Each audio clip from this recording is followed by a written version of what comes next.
Max rummaged through dusty instruments, guitars with missing strings, a trumpet with a dent, nothing special. Then he saw it. Tucked behind a chipped tuba, a synthesizer gleamed. It was sleek, black, unlike anything he'd seen. He bought it, not knowing. Back home he plugged it in. Keys glowed an eerie blue. When he touched them, sounds erupted. Not the usual synth sounds. These were different, ethereal, haunting, like melodies from a dream, a future dream. The music flowed through him. It was like the synth was playing him, not the other way around. Max felt strange, a little dizzy. He shrugged it off, lost in the music. But something had changed. He didn't know it yet. The world had shifted. The next day, Max went for coffee. His usual barista, Sarah, wasn't there. Sarah's gone to design school, another barista said. That was weird. Sarah always wanted to be a chef.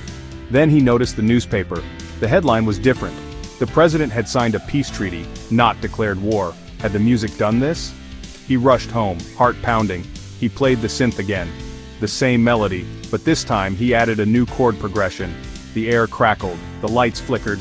He stopped, scared and exhilarated. This was big, bigger than he imagined. The next morning the world had changed again.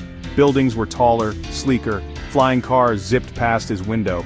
His phone showed news about teleportation, about colonies on Mars. His music wasn't just making music, it was making the future.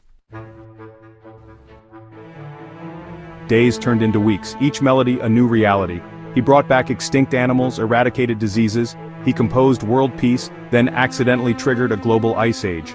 He reversed it, but at a cost. His city was now underwater.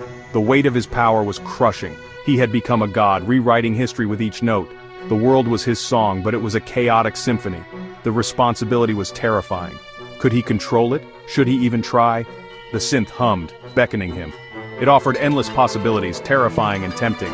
He could create utopia, but at what cost? Was he playing God, or just a pawn in a bigger game? He looked at his hands, the hands that held the power to reshape reality.